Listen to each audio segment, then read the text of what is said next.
আপনারা সকলেই জানেন যে বিগত কয়েকদিন আগে এখানে আরজি কর হসপিটালে একটা দুর্ঘটনা ঘটেছে। একজন মহিলা, তার সাথে খুবই নির্মমতার সাথে অত্যাচার করা হয়েছে।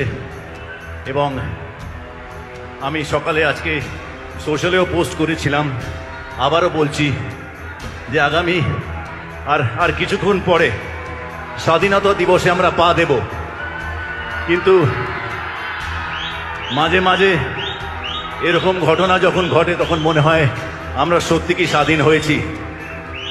তাই আমাদের হাতে যতটুকু আছে, আমরা এখানে উপস্থিত যারা আছি তারা সকলেই সেই মহিলা, তার পরিবারের প্রতি, তার আত্মীয় পরিজনের প্রতি আমরা যদি তার পরিবারের শান্তি কামনার জন্য, আমাদের রাজ্যের শান্তির কামনার জন্য 1 মিনিটের জন্য যদি নীরবতা পালন করি, আমার খুব ভালো লাগবে। সবাই আমরা 1 মিনিটের জন্য, thank you very much.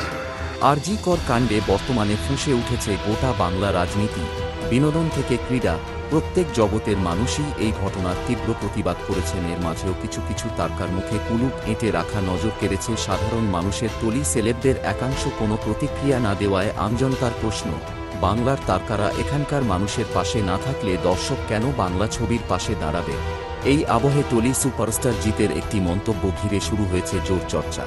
Sreelekha মিত্র, স্বস্তিকা মুখোপাধ্যায়, সোহিনী সরকার থেকে ঋত্বিক চক্রবর্তী, সোলাঙ্কি রায় সহ বাংলা সিনেদুনিয়ার একাধিক তারকা আরজি কর কাণ্ডের প্রতিবাদে সক্রিয়ভাবে এগিয়ে এসেছেন। দোষীদের শাস্তির দাবিতে সুর চড়িয়েছেন তারা। নবীন প্রবীণ বুদ্ধিজীবীরা একসাথেই রাস্তায় নেমেছে। এরই মাঝেই ভাইরাল হয়েছে সুপারস্টার জিতের একটি ভিডিও, সেখানে তাকে এই নারকীয় ঘটনা নিয়ে কথা বলতে শোনা যাচ্ছে।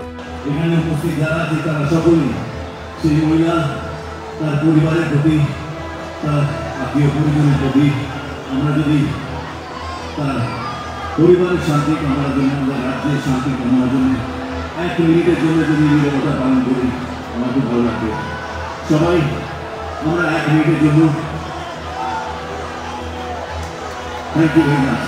এই ভিডিও ভাইরাল হতেই সোশ্যাল মিডিয়া আর নেটজিনীদের মধ্যে ছিছি পড়ে গেল। সরাসরি যোগদান না করে সেখানে তিনি সামান্য 1 মিনিট নীরবতা পালন করছেন বলে রোষ ছড়িয়ে পড়ে অনেকেই ভাবতে পারছেন না টলিউডের একমাত্র বস এইভাবে তাঁর যোগদান রাখবেন এই নারকীয় ঘটনায়। এর চেয়ে দাদা শঙ্খ বাজাতে পারতেন স্টেজের উপর দাঁড়িয়ে।